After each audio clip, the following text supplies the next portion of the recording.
And we are live.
Hello and welcome to the Fanboy Modeling School. I am the Fat Mantis now in HD, and I'm here with my man Steve, also in HD. What's going on, brother?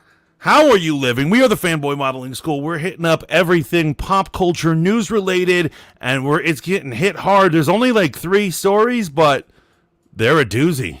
Yeah.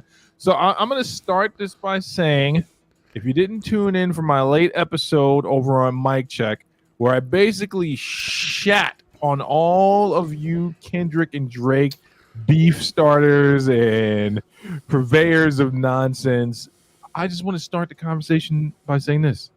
Drake is the child that all you commercial hip-hop loving motherfuckers wanted. Now, stand by him. I don't understand what's going on here. Why all the racism, Mantis? What's happening? Why are they persecuting Drake? Well, here's the thing. Drake is played at this point. Trust me, if this was 5 years ago, no one would turn their back on him.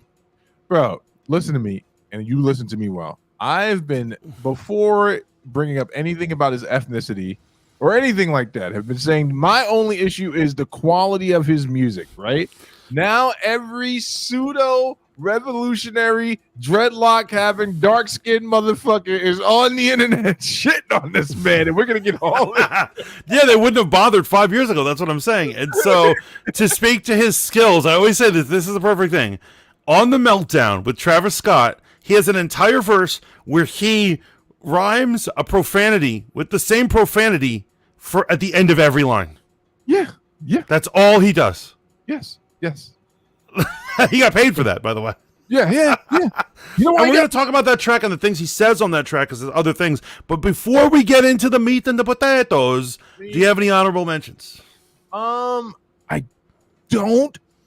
And I feel bad for that because I think that I don't want to waste any time when if you have them, we'll definitely get into yours. But we got to talk about Drake and Kendrick, obviously, and why I would not survive the mean streets of Canada, going somewhere you folks are not expecting. And then we got to talk about Men 97. Yes, we do. We absolutely. I haven't watched it, but you and Shaolin are lucky I didn't drive to both of your houses with all those spoilers y'all dropping in the group chat. I'm sorry. It's still going to be a good ride. I'm sorry, man. I'm sorry. Sometimes I forget because usually you hit up stuff before I do. But thank you for not killing me on that one. I do have one honorable mention. Go for it. And it has to do with the fake pandas. Have you heard about the fake pandas? The fake pandas? No, I haven't. But Games Moment says, I'm from Toronto and I can confirm Kendrick won. LOL. We're going to get into that in just a minute. Shaolin says, Yurt. Of course, we've got my man, Matt Cat, says, hail to the chat. Hail to Mantis and Steve. What up, my brother? What up? How you guys are tackling this Drake and Kendrick drama? Because I have no clue what's going on. It's fascinating. It's going to explode, and it's going to end in rivers of gore. Yeah. That's my prediction. And by the way, this video is probably going to get banned on YouTube because I just said that. Really? Well, I mean, I'm not advocating violence. I'm predicting it, which is like a totally different thing. Listen, right? So, okay, we'll get into that. Yeah. So Beck says hashtag fangirls for fanboys. I couldn't let that one slip. But guys, so basically, here's the deal. There's a zoo in China that was advertising pandas. And when people showed up, they took fluffy dogs and they dyed their ears and backs black so that they kind of look like pandas, and they thought people wouldn't notice. Yeah. I've seen this video floating around before I knew it was like anything fake. And I was like, oh, look, fake panda dogs. And, just scroll past it. I didn't know this was a widespread issue. They literally took people's money and tried to pass them off as pandas. And that's my honorable mention because the balls on that zookeeper. Bro. I suspect that most of the people who were hoodwinked in this either spoke with a limey accent, a Canadian accent, or a deep Texas accent. That's my prediction. Matt says Kodak does indeed rhyme with Kodak. Yeah, it does, and you can never take that away from Drake, man. China with the fuckery as per usual. Not the Chinese people. Yes, they're beautiful, hardworking people who have done wonderful things here in America. He's talking about something else. Talking about the government. Yeah. The fuckery. So are you ready for me to tell you why I'm not going to make it in the mean streets of Canada? Yes, I would love to, actually. All right. So here's the thing. This is all shade, but it's funny. You know, I'm making jest, but I'm being deadly serious because it's my own stupidity, my own bias, proximity bias where I grew up, right? So in lieu of Drake's security guard getting shot in the chest in front of his mansion in Canada, right? If I was working private security and you told me I was working private security for a rapper, I might have some pause on taking the job, right? But depending on the amount I'm getting paid would dictate whether or not I took the job. Would I be armed security? Because there's a difference between security and your entourage, right? Now, if you tell me I'm going to be Drake's security, but at his home in Toronto, I'm like, shit, I'm taking that job. Right. It's fucking I'd be dead too, man, because who would take a shot at Drake? A week ago, that would have been the most absurd idea ever, right? Yeah. But here's the thing. Also, I don't think you're getting what I'm saying. It's Canada. You picking up what I'm laying down? You tell me I'm protecting a rapper in Canada. I'm like, the home of maple syrup? Yeah, exactly. Like, no, the home of Degrassi, the next generation. And so therefore, aren't they all polite? Aren't they all loving? Isn't it a new hope in that land there? Apparently Canadians are animals. They hate each other. They're racist as hell. They've got more guns than Americans. That's the thing. I thought guns were illegal for the general population in Canada. No, they have more guns than us. And also another thing is it's harder to emigrate there. They're meaner on immigrants than we are. Oh, yeah. No, American immigrants. If you're an American trying to go over the Detroit border, if you're any color of immigrants, they don't like you, and they will make sure you cannot make it in. And so they have a reputation for being good, and yet they are wickedly evil people. Yeah, and here's the thing. Apparently, they be trapping out there. Trapping is a colloquialism used in the inner city to describe a type of behavior that solicits or purveyor of some type of illegal substance or illegal activities. So, with that said, I grew up in Harlem, lived in Chicago, and I've lived in LA, right? So here's why I would definitely get killed in Toronto. And I want you dumb motherfuckers in Toronto to pay attention because I'm paying you a compliment while dissing you at the same time. If some motherfucker in Toronto ran up on me and said, hey, it's about everything in your pockets, I'd be like, nigga, shoot me because this is the one L I'm not taking in my I would never let a Canadian disrespect me, let alone held me up, man. Are you kidding me? No, it's not. Are you kidding me? I too would. I too, even if I didn't have a weapon, I'd throw my dukes, man. But I can see us in Canada now. I'm like, you think we're fucking around? And I'm like, yes, I realize that I am in clear and present danger right now. You all have do-rags on, and you all have guns. But this is Canada, and yeah. you got to kill me because this is fucking Canada. Now, in lieu of all of that, to my maple syrup brethren and sisters across, y'all trap as hard as you want, man. If you motherfuckers want to go down in history as the most dumb thugs in the world, you can. But Drake's security guard, pow, in front of his mansion. Drive-by shooting. In Canada. Canada. Oh, look at these motherfuckers on moose. Where are the Mounties, bro? Shaolin says, y'all ain't gonna disrespect the Great White North like this. They gave us snow. You can't tell me you didn't blast the Informer back in the day. So I thought at first he was talking about real snow. No, he is talking about the rappers, like the early 90s rapper. Yeah, the radio artist. Song. Yeah. Imposter, would you like some fries? What's your order? Maybe an apple pie. Skidamarinky dinky dink, skidamarinky doo. No, that song Informer was dope. And Bex is right here. She says it was hella gun violence on Degrassi. Canada ain't fooling. And it's actually true. There was a few number of episodes where kids were getting shot. Didn't Drake get shot? That's he got shot. Drake got shot. Oh my God, it's like The Simpsons. It's predicting the future. He's going to be wheelchair Jimmy all over again. Kendrick Lamar, I hope you're watching because you need to write this down for your next song. So, okay, and that's another thing. So, the rapper D1, I don't know if you know who D1 is. He is a socially conscious Christian rapper. No wonder I've never heard of him. Exactly. The man got skills. but he's come up really on his social commentary side, critiquing rappers like old motherfuckers like Rick Ross, Chicken Ross, as I like to call him, Chicken Ross. He owns Wingstop. He's a chicken slinging motherfucker. Chicken. I get it. Chicken Correction Officer Ross. That's his name, right? And so D1 has made very eloquent and well put together points about the behaviors and the appetites of dysfunctional fans, such as yourself, Mantis. He's like, you guys want the rap drama, you want the rap beef, but when the shit escalates, now you're like, nah, son, nah, it's getting too real. But let's not hang a noose around Kendrick's neck. I don't think Kendrick has that type of sway from Compton to Canada. I actually think this was some local dickheads that did this shit. Here's the thing. I do not think Kendrick had anything to do with it. He was already winning the battle. There's no reason to take it to that level. I don't think his beef is actually personal. As in, he's just kind of... He said it's personal. He says, I hate the way you talk. I hate the way you walk. I hate the way you say... That's generally hating somebody. And I think we've all been there, where we let's say you're in a gathering, and there's one dude, and you're like, every time that motherfucker opens his mouth, I just want to punch him. No, right? We've all been there. No, this is different. Kendrick is literally laying he is taking my point about Drake to the next level and appealing to the lowest denominator. And it's funny to watch stupid motherfuckers fall for it, because remember, you're still supporting his album sales. So there you go. Let me lay it out for you, Uncle Steve. So you're basically giving a reason why Kendrick did do it. No, I'm giving a reason why people are falling for it. I'm giving a reason why people are falling for it, because I've already said this shit about Drake, but now everyone wants to jump on the bandwagon.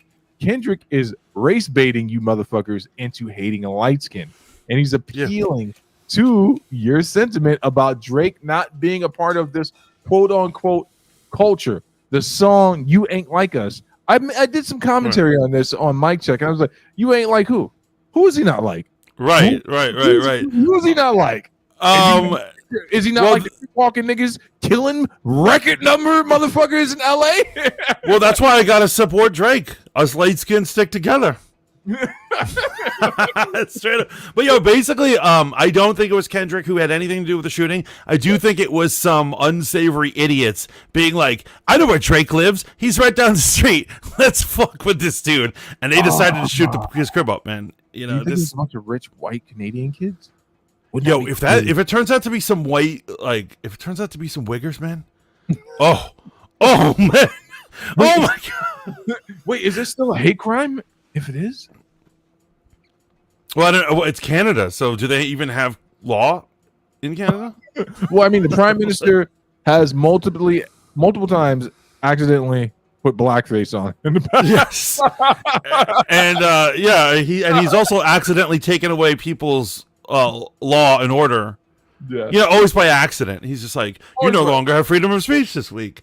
So I don't know what these guys are up to. But Matt quickly says, real quick, off topic, Mantis, aren't you loving all these frat boys coming out and protecting the flag and being true patriots? Shout out to Tri-Tau. Shout out to Tri-Tau, and shout out to my boys Kappa Sigma. Now Kappa Sigma, no brothers were involved in the ones that are getting high profile, but the mere fact that fraternity guys are protecting the flag at these riots is incredible. I freaking love it. What are they protecting the flag for? Well, okay, so at the colleges, the pro-Palestinian sides are trying to rip down the American flag, and fraternal organizations are coming out there and they're surrounding the flagpoles. In the first case, it actually was on the way down, this giant flag, and the brothers were holding it up, and they stayed there for hours, holding the American, wouldn't let it touch the floor. It was beautiful. Oh my God. It was beautiful. So heroic. So heroic. So I know you're like, I would only do that for a Black Lives Matter. I'm just thinking about it. Of all the things we've shouted out on here, never once have I heard you say, man, shout out to the Navy SEAL teams that go into hostile territories, exemplifying true bravery, taking out insurgents. No, you said shout out to the grape culture.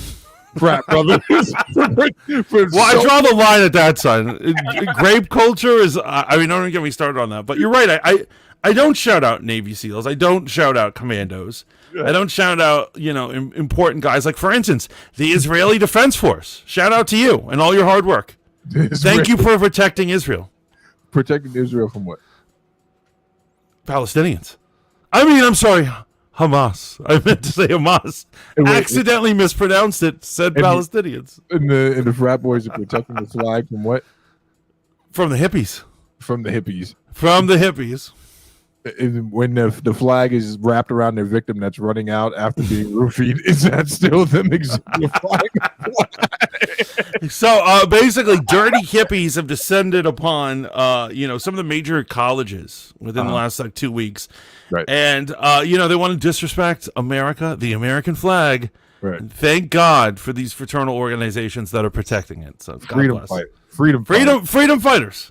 Now, honestly, we need to end all these protests with billy clubs and tasers, maybe some tear gas up in there. Teach these kids what America really is about. Yeah, hazing, paddling another man's ass, and making him do weird shit to have. That is character building, and there's nothing gay about that. There is nothing gay about being hazed, okay? There's nothing gay about brimming another man. Yo, Matt Cat has something to say, a statement to say. Grape culture doesn't exist. Yeah, as long as you're holding the flag up, how can it exist? Proof Right. that it doesn't exist is I'm holding this flag up. So no, but seriously, Steve, on a more serious angle, I didn't know you had such issues with people who join fraternities. I don't have any issues with people with fraternities. You'll notice from me, everyone gets this work on this mic, man. Everyone gets it. Democrats, conservatives, lesbians, feminists, misogynists. Everyone can get a little bit of it. You know why? Because it's all idiotic. And here's why, right? So shout out to those guys, right? I'm sure they were in clear and present danger of being threatened by malnourished. No, they weren't in danger. The flag was in danger, and they put themselves in harm's way to protect it, bro. Wait, so they put themselves in harm's way? Like the guys who were holding up the flag, hippies were throwing drinks at them. What type of drinks were they throwing? Like sodas, Gatorade bottles. Yo, you ever get hit in the face with a Gatorade bottle? It is unpleasant. Were they throwing matcha at them? Yes, exactly.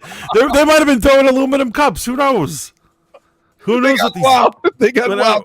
These dirty hippies. I know I'm saying this with a smirk on my face because you're making me laugh, but I'm serious. These guys are heroes. They are, man. Listen, if anyone's going to stand up to malnourished people, it's going to be Israel and the fraternities. The hippie, okay. Real quick, hippies are only malnourished because they malnourished themselves. Hey, vegan, you evolved to eat red meat. Maybe you should try it sometime. Soy milk doesn't solve everything. As a matter of fact, it's probably the source of your problems. You need to give that up. Have some real cow's milk. Have a steak. Yo, give me a call if you're a hippie female. I'll buy you a steak. We'll talk. No, I'm saying, man, these guys are clearly heroes, man. And I don't ever want to diminish the efforts of a heroic group, man. I could see how being threatened by a bunch of guys in knee-high tight pants that have been cut off with a bunch of top knots, that's a dangerous spot to be in. The dude with the man bun, you better watch him. You don't know what he's going to do. Shout out to them. But getting back to our Kendrick and Drake thing. Right. Here's why I think Drake has to retaliate. Against who? Kendrick or Kendrick's people. Wait, are you talking about the the Drake security guard? So I want to make sure before you say what you're about to say, right? Yeah. So there's a thing as provoking violence across state lines. You're about to take it a little bit further than that. Okay, I'm not. Here's what it is. We at Fanboy Modeling School do not advocate violence unless it's against hippies. Right. In no way are we deciding that a rap beef should happen, particularly ones with firearms, body counts, or anything like that. We hope that they resolve this peacefully. I'm merely speaking about optics in hypothetical situations. It's like OJ, like when he said, if I were to do it. There we go. Wait, real quick. Before you get into that, we got to break it down for Matt. And Matt, I'm going to give you the surmised version of this.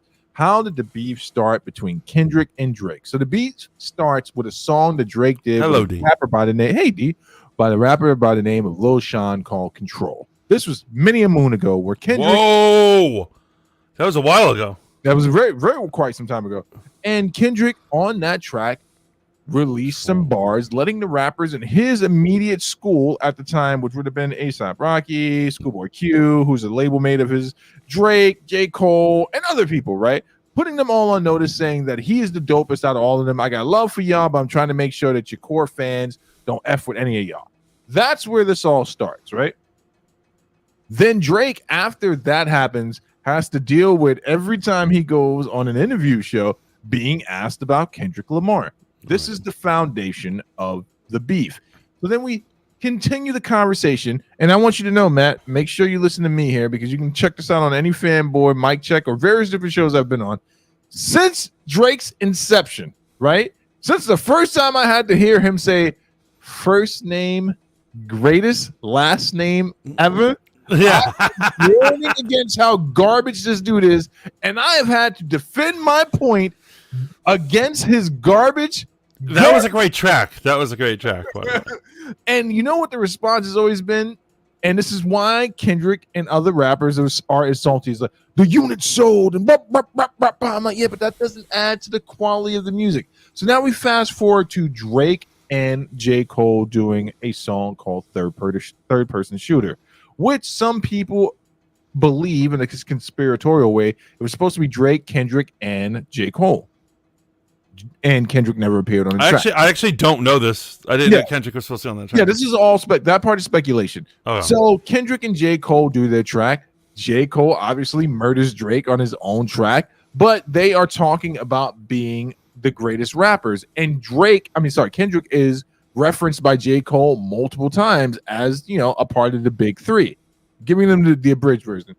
Then Kendrick, on a bum ass rapper's name by Future and some other bum ass motherfucker. Yo, guys, for the record, I don't know if you know this, but on Riz Radio, Steve is our hip hop correspondent. He covers rap. He just seems to hate all rappers. So. J. Cole is the only one who gets a pass of a modern rapper. Everyone else apparently is a bum. It was this bum ass motherfucker by the name of Future who makes babies every 5 years or so. Don't forget he appears on Taylor Swift tracks. So yeah.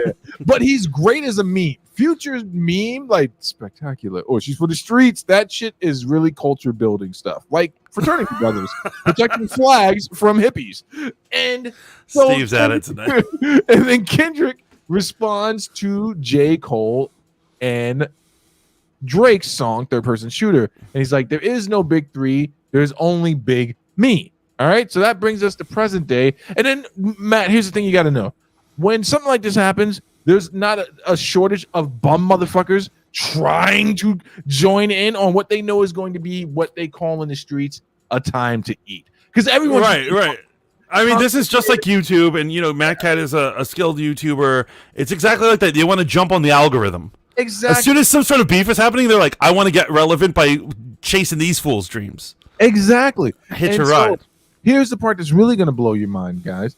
So this shit turns into Marvel Comics MCU Civil War on Instagram, where motherfuckers are like, pick a side, right? People are bum ass fucking Rick Ross drops Drake from his friends list. Remember the guy I told you about, the chicken eating correctional officer who makes gangster music? Yeah, the cop.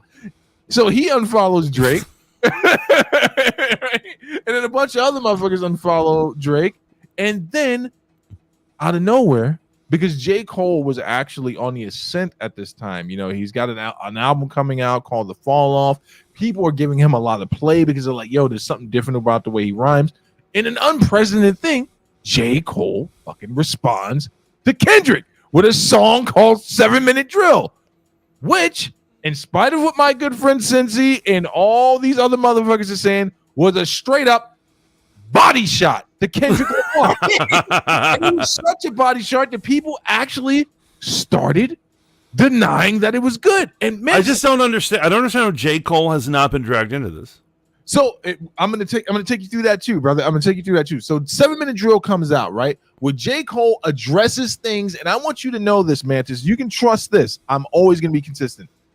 People have been shitting on Kendrick Lamar's discography for years, and those same motherfuckers have come back down. They're like, he's the greatest thing ever. And I'm like, if you don't sit your koofy Dashiki, Wakanda want to be ass down, and remember that when he came out with the Pimp a Butterfly, I had to listen to I didn't like the project. I respected him, the endeavor of it, but it wasn't my cup of tea. I don't like Kendrick's cadence. I don't like his rhyme scheme, but I respect. Kendrick can be a little. Sounds like he having a fucking seizure when he's rapping. No, sometimes he's like a smart guy. Like I think I hate smart guys. That's why you fuck with motherfuckers protecting flags. I like my rap ignorant and violent. Thank you very much. I want them pimping hoes, selling drugs, and going to jail. Okay. So J. Cole responds to Kendrick with the track 7 Minute Drill, right? And people, I already see where this is going because, again, remember, this is about social commentary. It's about being able to make money off of it. And in that track, J. Cole said a very poignant line, which is like, I'm like Nino Brown with the gun to G Money's head, crying before I pull the trigger. I'm paraphrasing the verse. Are you familiar with the movie New Jack City? Me personally? Yes, you. Of course. I knew you would be. You're from New York. So J. Cole I watch it every night before I go to bed, man. Need to see Pookie. Yes, exactly. That scene when Chris Rock, when you're a little kid and I saw that movie and you realize Chris Rock's head has been completely turned around while he's taken to a chair. I'm like, that's fucking nuts. Yeah. But so J. Cole responded by attacking Kendrick's discography. He said, to Pimp a Butterfly, people gassed it, and your last album was tragic. He's talking about the Big Steppers album, which was almost entirely rejected by a lot of people. So then J. Cole, in an unprecedented move, goes to Dreamville and says, you know what? I want to apologize to Kendrick. This is craziness, man. And nothing I've ever seen. I was actually hyped to see these two go back and forth as lyricists, right? As lyricists. And then J. Cole actually said, I apologize to Kendrick. You know, people wanted me to respond to Kendrick in that track. This is not really who I am. So I'm removing 7 Minute Drill from all social media platforms, YouTube, and thing of that nature. And then people shitted on J. Cole. So now that brings us up to current events.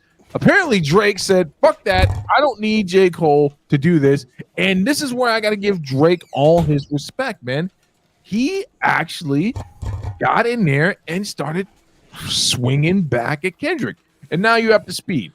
What basically happens in this current state is within one day, Drake releases a diss track. Kendrick releases another diss track. Drake releases one, and then Kendrick released the final one. And then a security guard got shot. That's all of it. Anything else is nonsense and bullshit. I've given you the entire timeline. So now we have to ask the question. Who do you prefer? Do you prefer Drake? What is this who do you prefer thing? What do you mean who do you prefer? Who do you prefer? Because you have Drake, who is the quintessential hip hop artist, or you have Kendrick, who is he's the supposed pick of the culture. So what you're doing, and I think a lot of people do this, but I think it's wrong, is that you're applying all these characteristics to them and applying that those characteristics or why people should choose them left or right. No. I'm giving you who they are as artists. So I'll give you an example. I don't care who they are as artists. I will say this. I do think Kendrick, in my personal opinion, I think Kendrick in his lyrics went too far. But Drake kicked it off. Here's what I'm saying. It's true. He got kind of personal, and it's true. No, Kendrick was finishing it. No, not kind of personal. He accused Kendrick of being a spousal batterer. Right. So then Kendrick accuses him of being a pedophile. I'm trying to think of all the things. Insults his children, baby mamas. He didn't insult his children. I'm saying if you mention my child's name, and I don't even have children, if you mention my children's name in a rap song, you are finished. Wait. See, you are finished. So this is where I know you've completely gotten what I've said wrong, right? This is not about a cult of personality. It's about who they are as hip hop artists. So let me quantify that for you. Drake is a pop hip hop artist. I'm sorry you can't come to terms with it. That's what he is. I've said it a million times and I've agreed with you. I'm not disagreeing about your description. The fact of the matter is you're saying people should choose based off of that. Yeah. What is your preference? What what I'm saying is it really doesn't. It's like saying it's just like who is responsible for the fist fight? Is it the nerd or is it the jock? That information doesn't matter. The real question is who actually started the fist fight. No. We're talking about hip hop in the battle. Who do you prefer? Because it's an implicit bias which people are going to pick off of. If you enjoy the cadence and the flow of Drake, you're Team Drake. If you enjoy the It's not true. You can like Drake and still think he's an ass and be like he's guilty or he's bad. Mantis, I think we're talking about two different things. I'm talking about hip hop battles. I'm talking about a hip hop battle. What are you talking about? Who you're saying? Because ask your question again. Frame your question one more time. Okay. So again, who do you prefer? Do you prefer the pop hip hop artist or do you prefer Kendrick? Like, and you have to look at it. Like, if you comparatively look at their catalogs, it is two different genres of music. It's entirely different genres of music. I think you're talking about like personal character. I'm talking about the character of these gentlemen. No, I'm talking about hip hop. The beef is that's for you dumb motherfuckers. I'm talking about what we must preserve, which is hip hop. And then I'll get to the dumb shit. Oh, this is some hip hop preservation. This is your motivation. Yeah, because here's the thing, man. Well, let's switch now. And now let me get to the other side of this conversation. All these people coming out and dissing Drake, you guys have latent racism existing in your heart. And I see it now. All the commentary I see against Drake coming from some people who are supporting Kendrick in like the revolutionary space, y'all are sitting around saying that basically they've equated Drake to everything wrong that has been coming at the black community. They've literally put Drake's face on almost as the avatar of oppression and external negativity. Like, and it's insane to see it, man. They're like, man, I've been saying this about Drake. He does hypersexualize black women. I'm like, just Drake? Yeah. So you know what it is? It's that it's like that whole Green Goblin thing. Where Green Goblin's like people love to worship a hero and then they love to gang up on him when he falls, right? And so on 1 minute they're like, I somebody who probably has every one of his albums on their rack is quick to be like jump on him and attack him because they love this dude falling. They want to see this kid in the dirt, in the mud. So there's some of that, but again, there's more to it, right? I've been saying Drake is garbage for years, but hip hop, right? Hip hop, no commentary on him as a man, his personal life, how he raises Adonis or not raise Adonis. I've always just said he is not a good MC. To me, subjectively, I've even gone that far. I think objectively I can prove it, but what I'm seeing is all these motherfuckers who are jumping on Team Kendrick, they have superimposed Drake onto the oppressions and the problems of the community. And it's crazy to me when people say crazy shit to me, and I'm like, just Drake? Is that just... What about Future? Oh my God, Future sexualizing young girls? Are you kidding me? That's Future's job. Your man Kendrick, the revolutionary, shares a space with a man who, by all accounts, abandons children, right? To be raised by Russell Wilson. Russell Wilson is a better father to his children. And like, so just Drake? Yeah. So Matt says, so how many years over did this take place? And so 10 years. Yeah, he's saying Control. Control was like pre-COVID. It was like a long time ago. I didn't realize it was that long in the making. Yeah, that's how long this shit's been going on. And I can tell you how many people have fallen aside. And where does Megan the horse fit in this? That bitch is not a part of a hip hop conversation at all. She's a member of the horse face conversation, which is a totally different conversation. Beck says went too far ? She doesn't believe that Kendrick went too far. I think is what she's implying there. There's no comparing them. Kendrick's flow and lyrics are almost like poetry. He's a great storyteller. Still don't like either of them, but gotta give props where they are due. And so here's what I'm saying. Mm-hmm. I'm a man who likes them both. Pause. There's nothing pause about that. What are you talking about? Pause. You like them both? So what I'm saying is I like pop music and I like idiotic pop music, and Drake does that for me. And then I love Kendrick's lyrics, and so they do different things for me. You know? Right. That's what happens when you like both. But here's the thing, right? Kendrick, my favorite song, I think the best I have ever heard Kendrick, and you commented on this in our group chat the other day. He has a song called "Fuck Your Ethnicity." For me, that was pretty much it. I heard that song and I was like, man, this kid is way talented, and I kept waiting to hear more like that. And that's my problem as a fan. I don't want to hear the exact same song, but I'm looking for something that gave me that same, like, ooh, sit back and like really contemplate on it. Honestly, it sucks that we're on YouTube. I wish we could play some of these tracks for people so they can hear the Let's lyrics. go over to Mixcloud. Oh wait, the fucking share button doesn't work over there. But Go ahead. oh no, so my whole thing is, originally it started off why Drake has to retaliate, and so here's the thing. Retaliate for against those who don't realize, Yeah. Drake unequivocally lost the rap battle. He was outdissed, dismissed. The entire community is mocking him. They're having parades in his honor. People who don't even listen to rap are giving thanks that the evil Drake has been destroyed. You would think he was the emperor. Right? Exactly. So he has to hit back in some way on that, right? But now his security guard has got physically hurt. Right. And so we all know that there's no way Kendrick had anything to do with it. That's absurd. But Drake has to do something back if he wants to keep his career, basically. No, he doesn't. And here's the crazy part. People said the same thing about another rapper that got bodied in an age-old beef. Motherfuckers kept saying Jay-Z was done. That man is richer than he ever was when that song Ether came out. So here's the thing. Jay-Z has the same deal as Kevin Feige. And you know what that is? That is a deal with the devil. Beyonce? No, she's certainly the mouthpiece to that, but I'm saying they have some sort of unholy alliance with Satan, right? And that's why they stay relevant even when they suck. I'm going to agree with you. Kendrick definitely won the battle, but he may not have won the wars that he needed to win because Drake came out harder than I ever thought he would.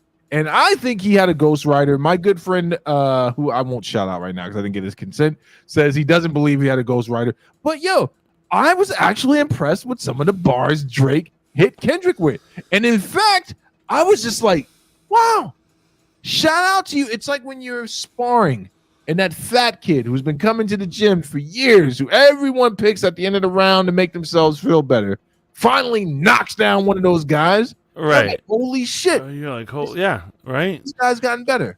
And so here's the thing, and this is funny.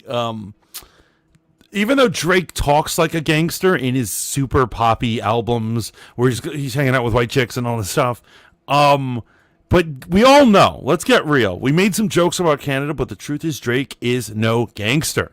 No, his parents are wealthy. He even said the way he got his first Canadian album, which is different than his first American album, it first got radio play because his dad knows someone who owns a radio station.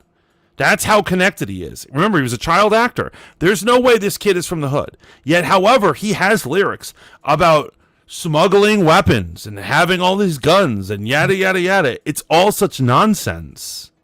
Yeah. And here's the thing. Here's another thing. T-Pain bodied Drake a long time ago. And shout out to Star.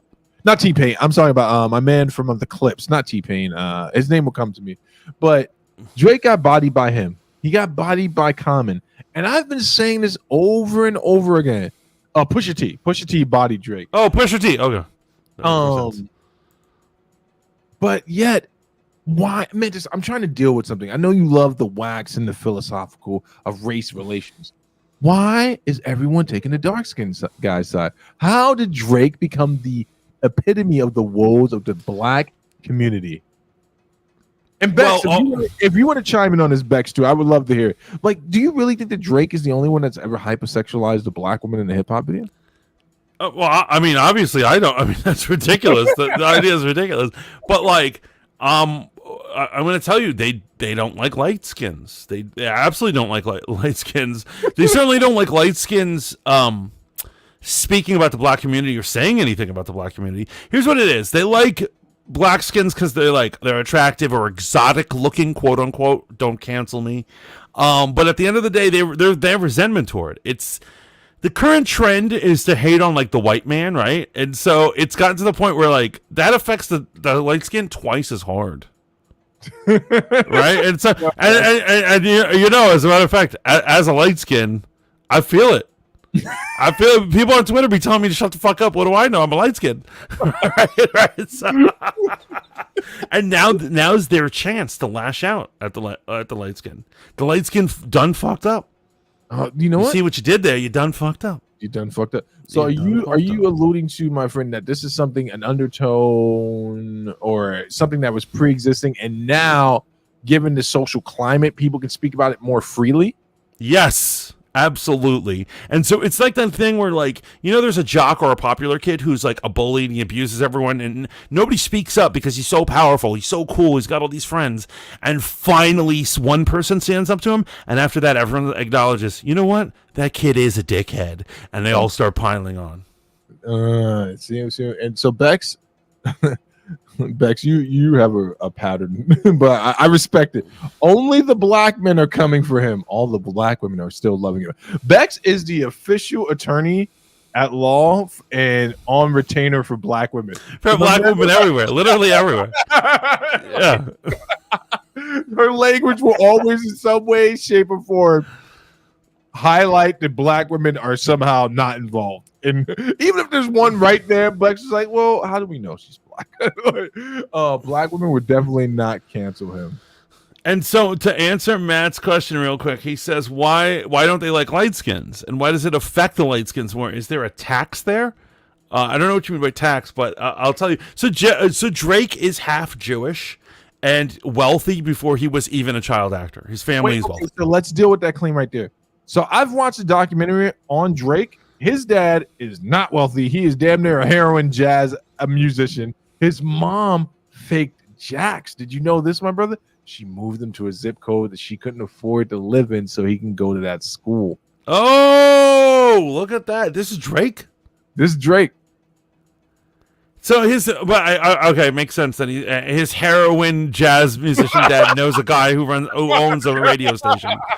I took that comment to mean something different. I thought when he said my dad knows someone who owns a radio station, I figured someone at the country club. No. So okay, so he did it through the music world. Okay, but look at me learning something. Look at me growing. You're growing. Learning and growing. Okay. Now, why do you think they are teaming up again? So wait, you're saying that the light-skinned man, the racially ambiguous man, you guys are in danger now, right? Because the black community is turning on you. You know what it is? We are the perfect scapegoat amongst the black community when something goes wrong. When something weird happens, they go, yes, Mantis is in league with the devil. I saw him communing with the devil, and this is exactly what they're waiting. They're waiting to jump on the light skin because the light skin is a reminder of the white man ultimately. And you know what's crazy? If we were to Google some of the people that most popular known quote unquote Uncle Toms today, you know, none of those motherfuckers are light skinned at all. No, because Larry Elders, Candace Owens, Brandon Tatum, your boy. I don't think he is an Uncle Tom. Anthony Brian Logan. No, right. And so, because that's the crazy thing, they associate light skins with that behavior. But to be honest, like coloration, and as we'll say it, this is colorism, to quote Bex. It has really nothing to do with it. It has nothing to do with whether you're going to betray your people. It has nothing to do with whether you're down with the community. Right. I think the argument that's usually used is that you have the ability to pass, even if motherfuckers ain't passing. You know what I'm saying? Like, even motherfuckers have never tried. And they're bitter about that. And then I'm glad you got there, brother. If you are angry at someone for having the ability to pass, but yet you have no evidence that they have ever done anything like that, Why are you angry about that? Now I'm going to slow it down for everyone. If you have jealousy or bitterness towards something that someone may potentially can do, or you think they can do, but you have no proof that they've done it, why are you mad about that? Why would you be bitter about someone having the ability to pass for white? And you know what it is? It's not as glamorous as one would think. So I'll tell you right now. When you are mixed blood and you're amongst the white man, no offense, white people, I love you. Right. So when you are in the white community and you don't pass amongst them. They first pass, but after a while, once they figure you out, they then look at you with suspicion and issues. And so while dark skins are like, look at that light skinned motherfucker, he's passing. I'm not really passing. I'm absolutely not passing. Trust me, everyone at my church has my number, and they're waiting for me to mess up. They're waiting for me to fall, just like Drake, so they can say, I always knew that motherfucker was a shady piece of garbage.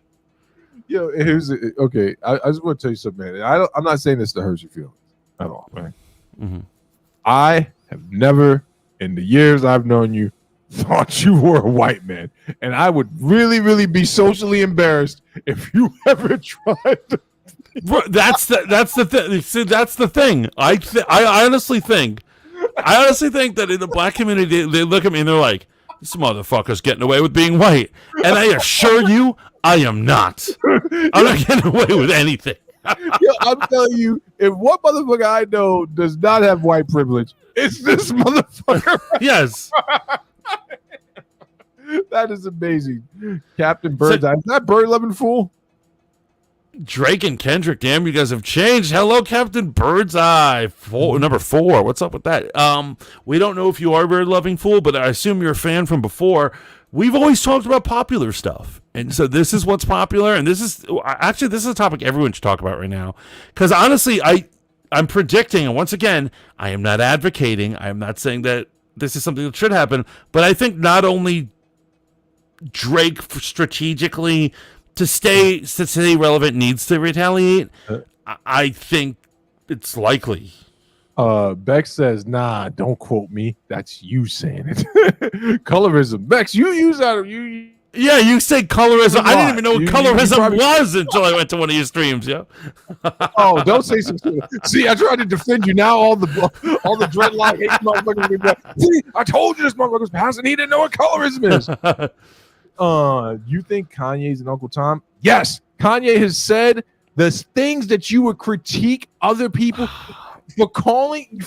You would call motherfuckers Uncle Toms in a second for doing what Kanye does. I'm just being consistent. Now, I'll throw you for a loop. Obviously, if you haven't read the book Uncle Tom's Cabin, then you don't know that Uncle Tom is the actual hero in that story. There's no debate on that, folks. He's the hero in the story. Right. Those two girls wouldn't have got away, and that was a push later on to make him the villain and the social standing. Kanye West almost got a pass from me, and I tried to warn all the dumb conservatives when they were hoisting him up. I even tried to warn dumb Christians. I'm one of them. I'm that dumb Christian. I'm that dumb conservative. Before he went on Alex Jones, I was like, yo, Kanye. And I kept saying, do you sit by the homeless person on the train and say the same exact thing? Because he's making as much sense as they are. Oh, it's the fall of Kanye has been the most heartbreaking experiences ever in my life. And actually, if you see a lot of these videos, these Christians, the most hardcore Christians on YouTube will also get tongue-tied when it comes to Kanye. They don't know how to talk about it. And then they'll be like, I guess I'm just going to pray for him. And they're like, last week you were telling me he's the savior. You know what the craziest part about it is, man?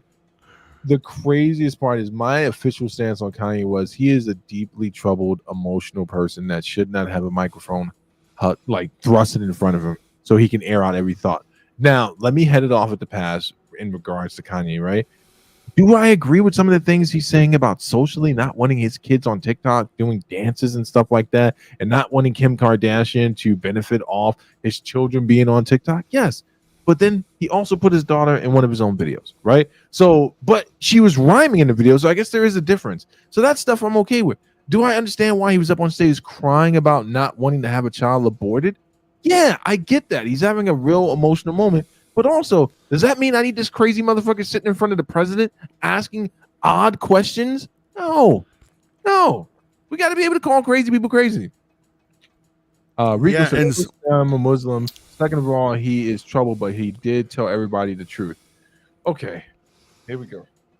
I'm gonna take deep breaths. What in all of the things Kanye is saying do you discern as truth? Because he said some truths that were also riddled in a bunch of nonsense. Yes. So are we taking everything he said as truth? Or are we just picking out what was true in that moment? Right. So if a crazy person says to you, water wet, fire hot, does that excuse all the crazy shit they said before? And going forward, I want us to pre-read every comment because we don't know what these people were going to say. D says Kanye and Doja should link up. I agree. Absolutely. They are cut from the same cloth. Now let's get back to revolutionaries hating on Drake and how that's impacted you as a racially ambiguous man. So here is the conversation that I want to have, man. Drake is responsible for the over-sexualization of black women. Don't try to make me disagree with that statement. It's Drake's fault entirely. Oh, you're saying he's responsible for all of it? He's responsible for all of it. He's responsible for all of it. Sounds based. He's also responsible for all the predatory behaviors fiscally that we've seen in the hip-hop industry. I know Drake's only roughly around 39, 40 some odd years old, but for the span of 55 years in which hip-hop has existed, he has done all treacherous deals. Are you getting what I'm laying down here, Mantis? He's been responsible for rappers not getting paid out on their royalties. He's responsible for their masters being taken away from him. Drake is now the face of everything that's ever gone wrong. But why? Why? What happened? Why'd we jump off the puffy chain so quick? Now it's Drake?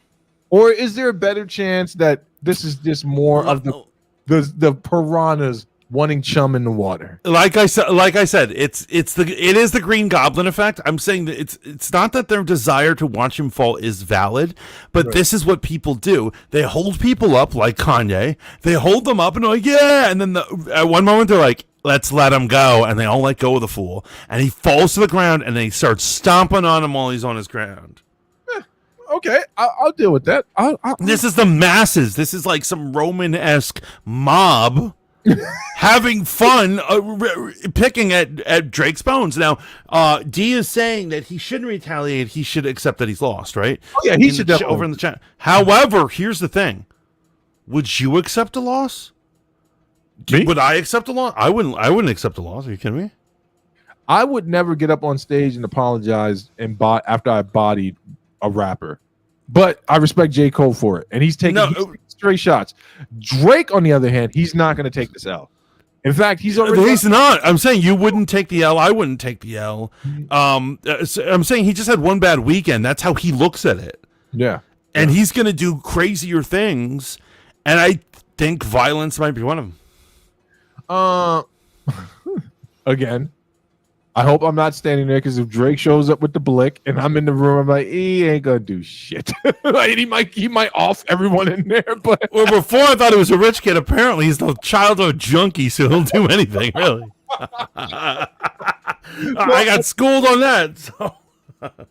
Wait, Rico says, I didn't say he never lies. He told the truth about Drake's daddy, Lucian, and Kanye is trying to literally break y'all's entire understanding of world history.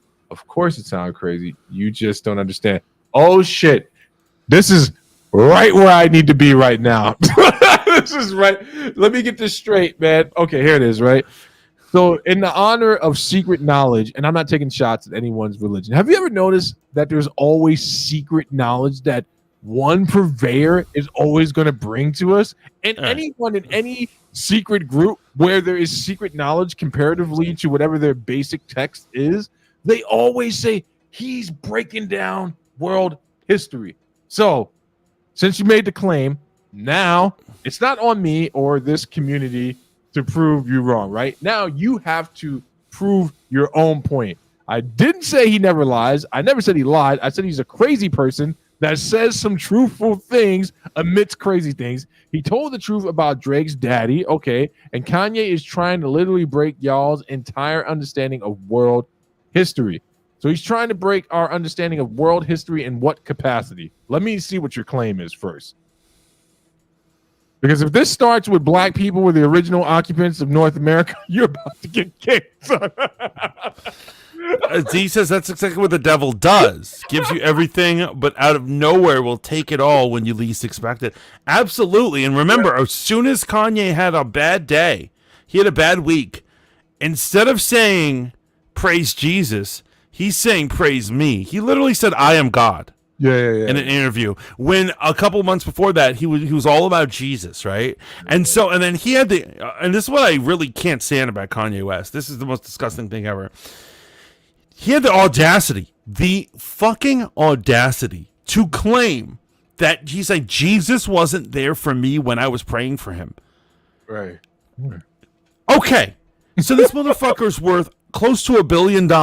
Right. He said crazy anti-Semitic things, and still his contracts are so binding that sneaker companies still have to pay him out. He is a con artist in terms of a fashion mogul because he just makes crap. He literally is that dude Mugatu right? Derelict. He's cutting up garbage bags and selling them off as clothes. He has Kim Kardashian as for a while was his wife, where he has beautiful children. In what way was Jesus not there for you? Well, I don't want to. You freaking ingrateful piece of shit.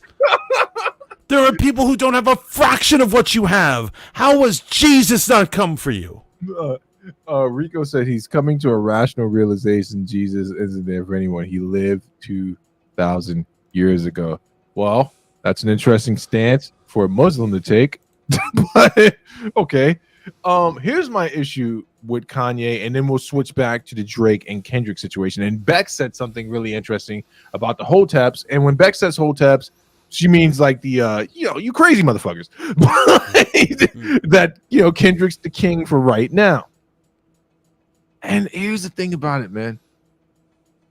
Drake is just the scapegoat, my brother. In fact, no one that is campaigning for his demise right now really gives a shit about black women or gives a shit about hip hop.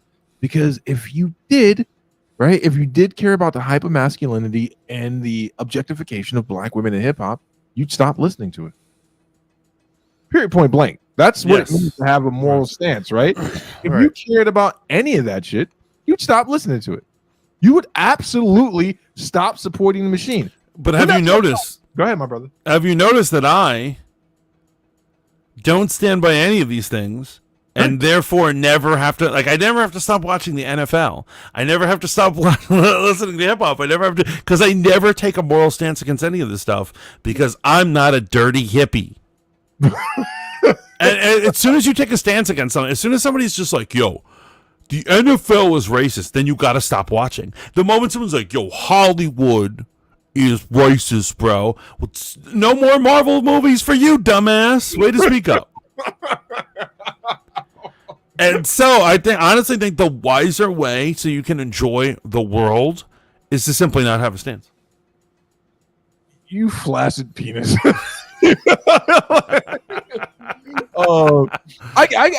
I can't dig it. Let me not lie. You know, it's funny, man. He's coming to rational realization. Right, yeah, he's on it. Nah, low key, the NFL racist. Rico, I think I know who you are. But so yeah, man.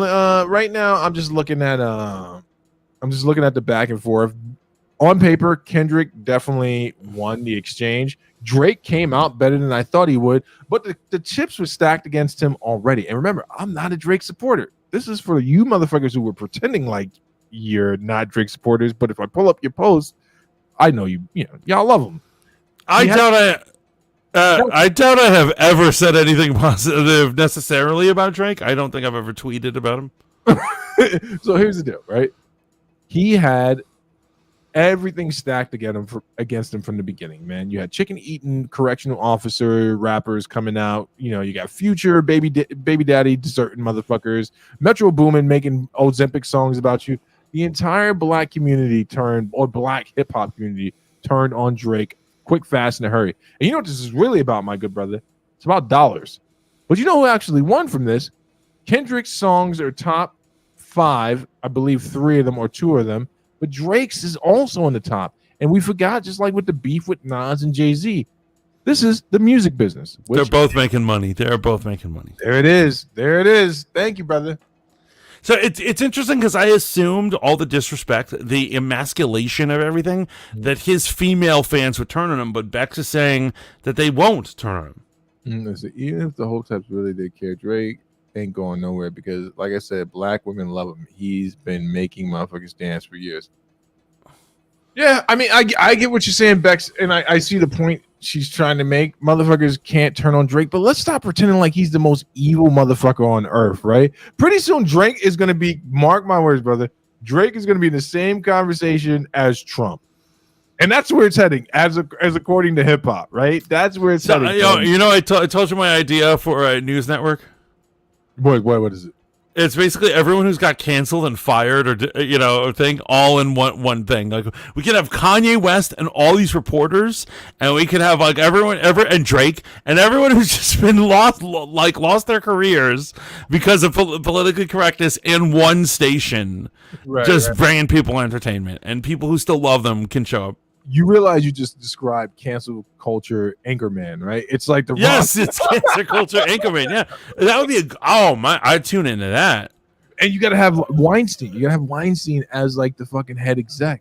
Oh, I don't know about that one. How does that work now? Now that he's been cleared of the charges, what happens now? So he's still guilty in LA for crimes there, so he's still in jail. Everyone's guilty in LA, bro. You're guilty.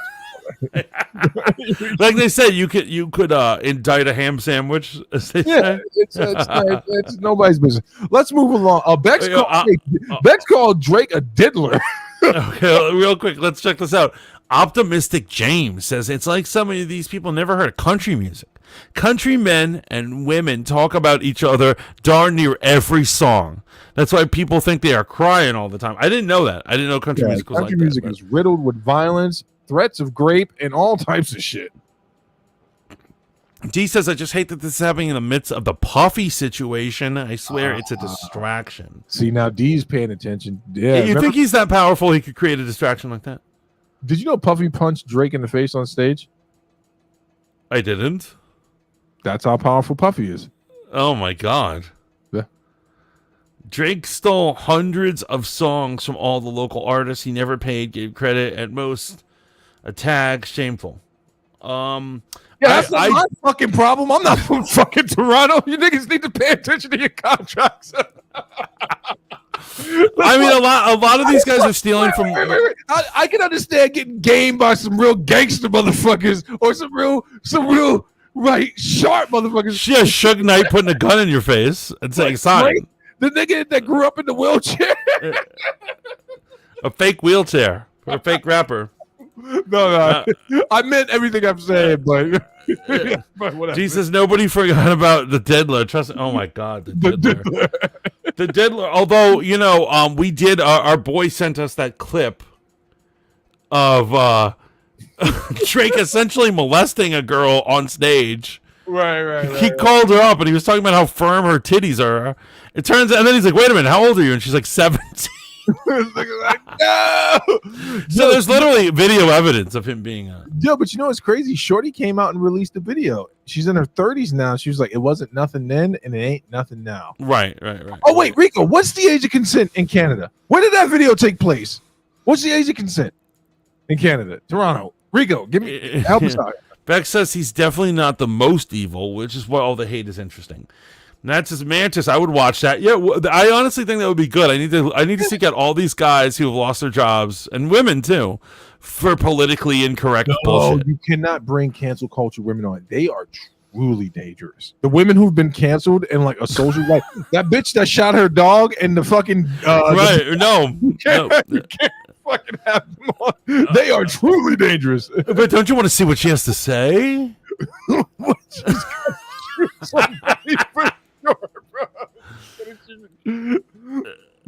I blame this. There's so many skews. She's talking about the mighty Mos Def, who is the most clever man ever put a bullet right in Drake when he just said Drake is very shy. His music is right. It wasn't even a rap song. He was just like he's like Target. His music was like Target.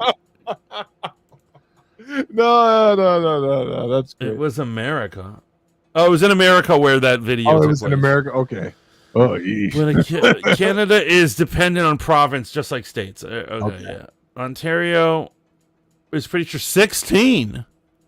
Whoa. New York is 17. So you guys are looser than us. Okay. Don't I thought we were kind of loose. Well, you keep using these inclusive words. I told you I'm not with the pronoun shit. Us, we. Don't fucking bring me into that shit. Yo, I'm saying. I've been calling Drake out on his obsession with underage girls for a long. I mean, his whole thing with Millie Bobby Brown, where they used to talk every night, and he talked about her in a song. We all know he had that. What's that one crazy chick's name? Billie Eilish. When she got put on, Drake gave her phone number, and he's like, "Yo," and he just responds to my text messages, and of course I'm like, we can't take these hoes anywhere, man. We cannot. Optimistic James says Colorado, where state is 16, but USA feds is 18. That's politics for you. Yeah. It's true. I mean, they're different in different states. New York is 17. Most places are 18 though, and some go low. Some go pretty low. Actually. That's why you never fuck with a bitch under the age of 95. Wait, what? That's a fact suspect. So you in prison, you only fuck with a bitch that looks 95 and there's no way you're going to jail with a dusty cock. Okay, I see how you roll. We are moving on right now. We're moving on. I think enough has been said on these guys, and I want to really quickly touch on entertainment. I got a video that I sent you. Can you just please play the video? I think it's the perfect way to end this conversation. Folks, tuning into the Fanboy Modeling School here on Fight Juice. Name soon to change at some point. Make sure you check Mantis and myself out on Riz Radio. That's on an app called Live 365. We host radio shows on there. Mantis is the owner proprietor of it, so all complaints can be fielded to him. And I just another thing about that fat chicken eating cop motherfucker. Your obsession with Rick Ross is crazy, man. It's not an obsession, but who invited that motherfucker? You just bring him up all the time. Who invited that motherfucker to a conversation with two young MCs going back and forth? Rick Ross is like a fat uncle that staggered out of nowhere and just started giving his opinion. Like, nobody asked you that shit. Oh, here it is. Can you make it big? I don't know how to make it big. Pause.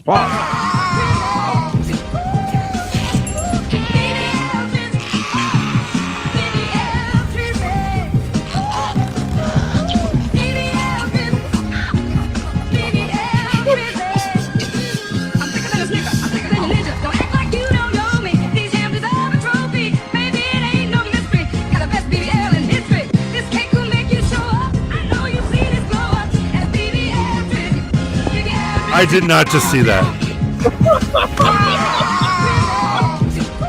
What the fuck did you send me, bro? No, I've seen it. I'm saying who the characters are, obviously.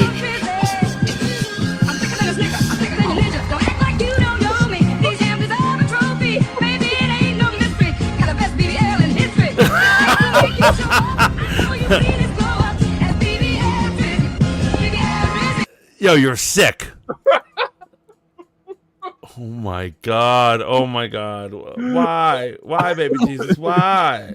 All right. So now I guess you're gonna spoil X-Men for me. It's my fault. I should have. No, I want to talk about Sad Boy Superman for a minute. Sad Boy Superman. Have you seen it? We're talking about entertainment here, guys. We're getting into the whole Superman thing. You've seen the new Superman costume? Did I just lose my? I've seen it. I think it's bold and risk-taking and daring. Do you really? Shit's gay as hell. He's gonna get us canceled. So in the chat, let us know. Have you seen the new Superman costume? What is the deal with it? Let me see if I can find that garbage. Oh man! I mean, something I'm completely neutral on. There's only one thing I want to know when we start to get into this conversation. What does YouTuber X have to say about this? This seems like something YouTuber X would defend. You know, she's really on my last effing nerve. And she said such takes. Like, for instance, like she said she doesn't think that The Office is funny. I don't even know what like.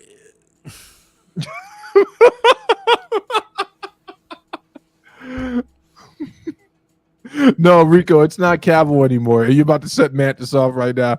The DC will back in to scrap anything to do with him, and they would rather bring in well, Mantis is going to bring up the suit eventually.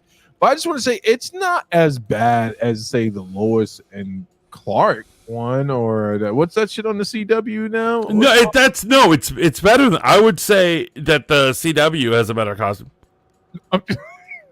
Now you're getting petty. Now you're getting petty, man. No. You know what? We'll take a look at it. It's like, oh wait, what is this? BBL Drizzy. Was that terrifying to you? I thought it was hilarious. Okay, guys, I'm putting on a disgusting animal subhuman. That's just the way it is. Oh, Matt says The Office is not funny. It's not funny. Are you fucking kidding me? It's like the most beloved sitcom ever in all of human history. You literally are hating. Your rock to die on is that The Office is not funny. Sorry, Beck says I don't like it. It's not bad, but I don't like it. That's what happens when you go live. All right, well, you're all wrong. Start again. All right, so because it's not like this is some neat. Wait, hold on. It's not like this is some niche shit. This is literally one of the most beloved, if not the most beloved sitcom ever. So I think anyone whose take is like, yo, that shit is not funny, that person has brain damage. Rico says it was like, okay. Well, you're a Muslim, so I don't expect you to get it. You're a Canadian Muslim, so I don't expect going with a traditional look. So let's look at what this animal here has. And I think, like, this is kind of what happens when you don't pick, like, one direction to go in. Right. But that's fine. I can't believe I was muted at the beginning of the stream. I'm so frustrated. I wanted to. You're brilliant, Grace. You're a genius. Live television for me. But anyway, we're gonna go through this. This is a Let Me Cook stream where, you know, I'm excited to hear your comments. You guys can join in the conversation while I'm going over my thoughts. She said she's talking about the suit. Okay, good. You know, we'll do a little bit of a Q&A.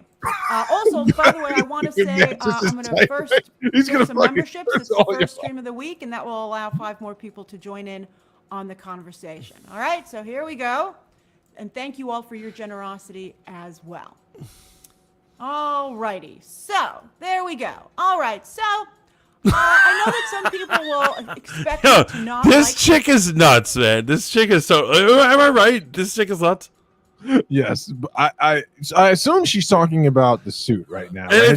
It's not just about the suit, but in general, she's like a crazy person, right? Yeah, no. I've told you off air 100% what's going on here, bro. like I told you, man. Her whole image, her voice, all of it. It's crackhead nightmare fuel. This, I have mixed feelings on it, to be honest with you. But I think overall, I kind of like the picture. I like the narrative of the picture. Right. The narrative is that he's sad and depressed and he's putting on his boots slowly. I just, you know, the context of the photo, I guess you could say. I'm like, oh yeah, that's Superman. And to me, the most interesting thing is like that giant space eyeball in the background and Metropolis, right? I mean, I think that's to me the most interesting. I think that's a very cheap looking wall. I think some people think the set... some people feel like this looks... I've seen some people say it looks AI. I think that's because... They said that with everything, though. The background looks cheap, you know? Yeah, and somebody 100%. Just said that James Gunn said it was all in camera.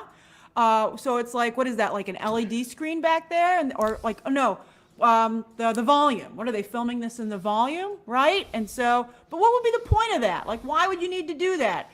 I think the reflection off of the painted wall there. Let me get my arrow. So it's not that it's in the volume. I think that it's just bad. It's bad Photoshop.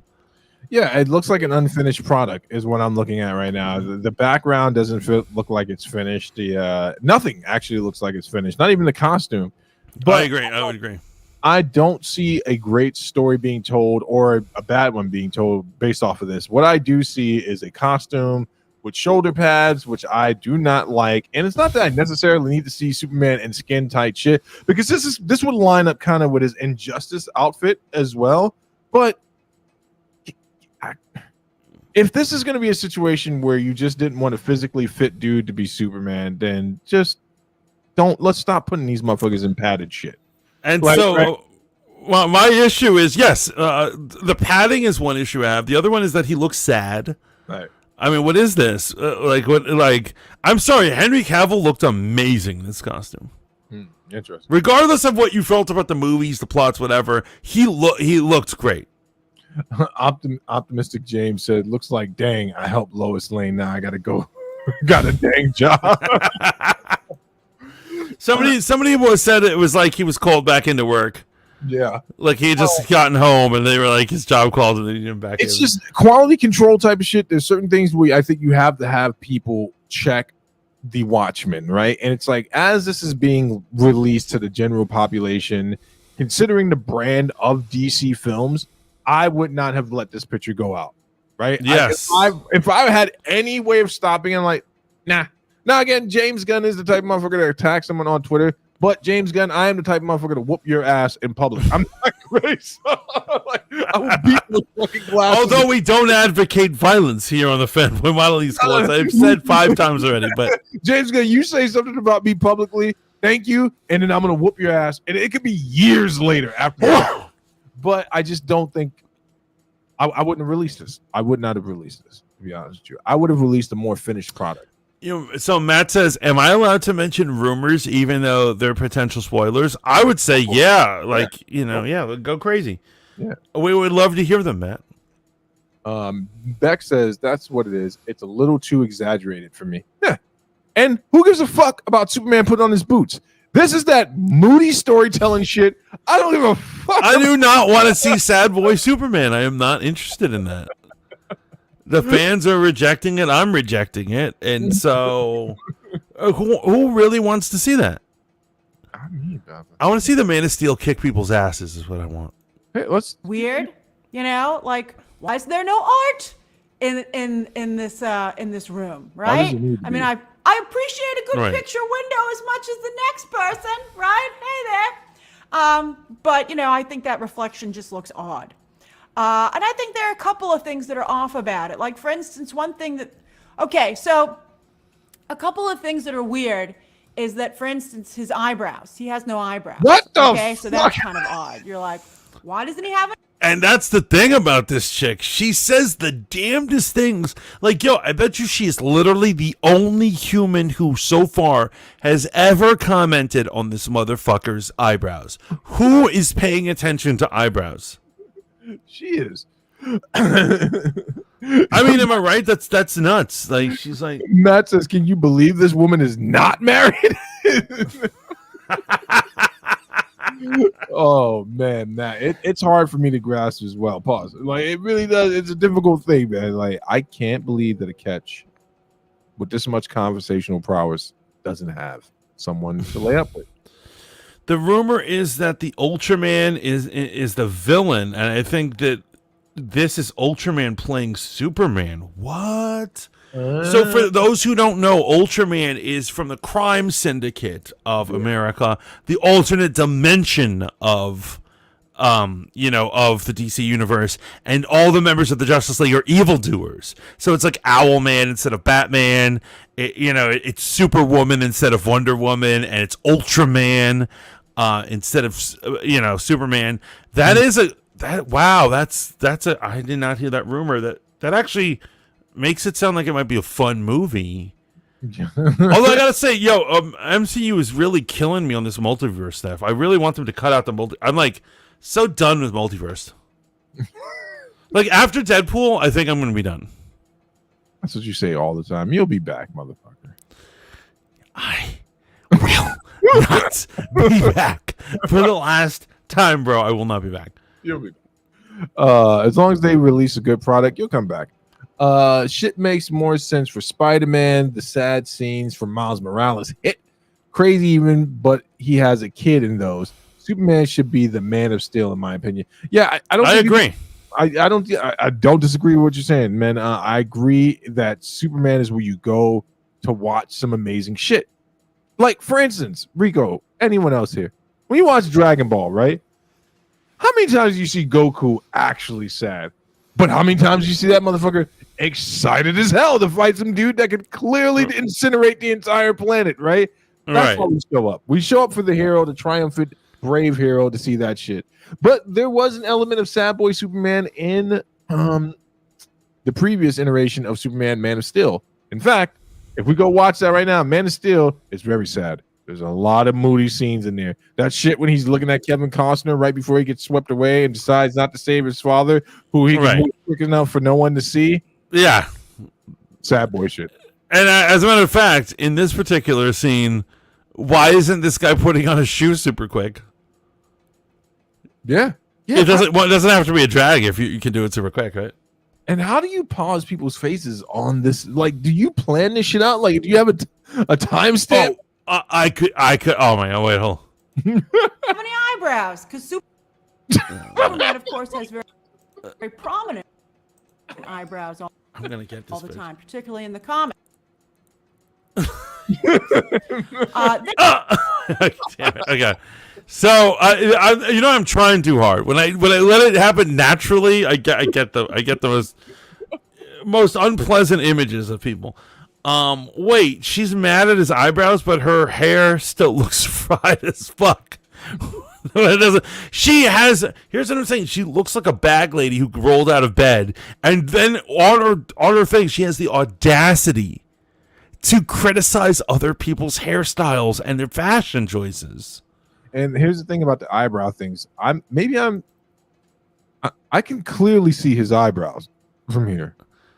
And why is that? Who gives a fuck about eyebrows? That's what I'm saying. That's absolutely what I'm saying right now. Oh my God. We want to escape reality for a reason. We don't need to see our superheroes all emo and depressed. Just like I agree, I absolutely agree, and particularly superheroes. There's only one person I want to see emo, and that is Batman. I knew you were gonna say that.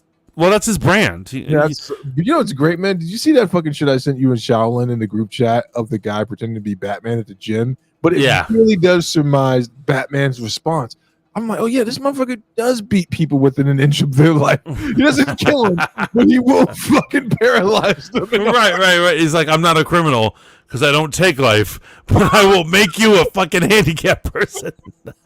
For taking a wallet or something. For taking your quality of life is about to change drastically when I get through it. Yeah, your wife's gonna have to pay money to put ramps on your house. I'm done with you, bitch.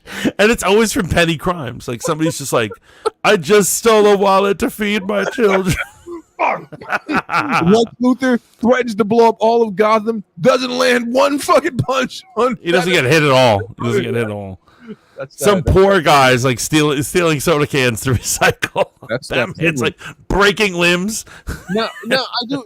Jumping back to Superman here, James Gunn's vision of Superman. I want you to prepare yourself for something, man. The people who are naysayers now, with you in regards to this picture, they're not going to be naysayers once the trailer comes out and it hits. So I want you to remember that, right? You got everyone. You say this all the time, and you know how many things I've boycotted. You lose this bet every time. You are not listening again. I'm saying the people that are on your side right now aren't going to be on your side. I just want you to prepare yourself for that. If James Gunn releases a good trailer, people are going to jump ship. They're going to stop hating on this, and they're going to jump ship. Doesn't mean that the property itself is going to be good, but you're going to be alone. My prediction, no. Don't try to make it play off like Mantis is some old fuddy duddy who's better. No. It's going down. It's going down. Did you hear that? It's down. It's going down. I'm trying to prepare your heart. You're on a campaign. You're speaking gibberish is your problem. You're not making any sense. Because the truth is that no one's going to support this shit. No one. I'm not listening. I'm kidding. Dude, you're talking about. I'm saying that like it's only a trailer away from getting buzz behind it. That doesn't mean it's going to be good though. But as of right now, this has made me. I almost forgot that James Gunn was doing anything over at DC, and then he did this. It was like, okay. This has been trending. This has been trending negatively on Twitter for like the last 3 days or something. Oh, Twitter's not. People have all these jokes. Yeah, and I agree with you. Twitter is not an indication of moneymaker or what people's real. People will diss something and immediately go pay for it the next time. Yeah. So it's not, but it is funny that people are dissing on it, and I bet you it's hurting James Gunn's family. Bad prostitutes, right? Or bad baked beans. Wait, what? I pay for both. I do pay for both. In fact. Oh, look, we got Gray Winthrop in the house. Me, I will be there to support my sweetie Corn Sweat. That's David Corn Sweat, the idiot in the costume right there. He's no Henry Cavill. He is no Henry Cavill, so, I got nothing to say to this guy. What has this actor been in prior to this? A movie where he's a male prostitute. Or a show called Hollywood, where he's sucking dick for roles. Other than that, I haven't seen him in anything. And is it possible that that's my issue with the current Superman situation? Gray, will you tell me what has he been in? He's done nothing wrong in his life ever. I'm not saying anything is wrong with being in that role. Oh, that was a clever. All I need to hear is someone say, "Money, give me money, please. Give me money." Great. I'm sure he's a pedo or something. So nowadays people throw that term around. Don't you know? You could accuse anyone. Wait, what's this fool's name? Let me see what this dude has been in. David. I think it's David Corn Sweat, right? What a stupid last name. Sounds like a suspect name. Right. I if I was a police chief, I would accuse him of something. Oh, it's this guy, physically unfit Superman. Yeah, physically. That's why he needs a padded. That's why he needs a padded costume. Let's see, movies and shows. Okay, so he did Pearl in 2022, Hollywood in 2020, The Politician 2019 and 2020, The Greatest Hits is coming out in 2024. Look Both Ways 2022. He was in Twisters, critically acclaimed film. Yeah, so there you have it, guys. He's basically a Shakespearean actor. No, he's a joke. He's a joke is what's happening. And so here's what I'm saying. I strongly and absolutely reject the James Gunn verse. James Gunn is questionable. He's a diddler. Whoa. He is. Oh, so it looks like your he's putting some, how tall is this dude? He's putting on some muscle for this shit. We'll see. Okay, listen, I don't know where James Gunn is going with this whole thing, but I would love to hear where Grace thinks he's going, because she's always correct about where. Then I agree. I don't know why. There's a lot to go over. There really isn't that much to go over. There's not much to go over. It's like a velvet, and it's heavier, and it doesn't match the styling of the rest of the costume. So you're like, that's a little bizarre too. You're like, why do you have like a space, why do you have like a DMX? When you let a 5-year-old cool, critique something, costume, or someone that's pretending to be an art, you know how hot and heavy that's gonna be. Right. So like that, and the materials just don't match. Also, why are his pants a different color than the top of the suit? They're not. Right? I don't think that's true. I love disagreeing with her. But wouldn't the whole thing be dirty? I mean, so that's just kind of it's all it's a lot of stuff where you're just I guess that's what gives it the AI feel. That you're like only a computer would be like, looks good to me. And the rest of us are like, wait a minute, this is a little weird. That's the laugh she makes on the date too. Looks good. Yeah, she grabs her hair. She probably pulls it out actually, but she's like, I'm a normal human. I'm talking like a human right now. It's fucking surreal. It's fucking things that a computer lets go, and what gives away that it is a computer. But it's not a computer. It's James Gunn and his team. So, all right. So this was released at noon on James Gunn's Instagram account. And thank you to all of you who got it to me immediately. I really appreciate that. I'm excited to discuss it with you. It's trending #1 worldwide. What I mean, could you possibly Superman's do a gonna whole Superman. live stream on this for? In Yeah, fact, right. in fact, As a matter of sitting fact, we're about to down, wrap I this guess shit we'll up, add some or this to it. segment up, Everybody right? yeah, looked right at yes. his crotch What? and was like, "I see red." 'Cause I he see has the underwear. I see the Oh, he Superman does trunks. have the under- I like the Superman trunks. I gotta say, I'm glad that they went with the Superman trunks. We'll do some polls at the end. Again, this is a Let Me Cook Live. All right? What is You she? ain't never Down so you cooked in don't your life, fully see bitch. what it is. So I guess you're like, okay, You there's ain't still- never cooked. There's still some said, mystery "Let as me to what he's cook gonna look like, live." right? He's an And I ally. hope the Finish mystery it off, is that he man. looks a little better. Yeah. Honestly, wah wah wah, fail, bitch. But Oh, go ahead, brother. let's talk about this stuff in general, right? Okay. So we've seen Superman. Superman's doing an indicator. X-Men '97. I have not watched it yet, but I've seen words like onslaught thrown around. I've seen all types of shit, and I'm like, if they go into the onslaught story arc, which wasn't one of my favorites, the heroes. No, I hated it. Like Onslaught doesn't make sense as a Yeah, being. It doesn't make sense. The comic book explanation is just so bad.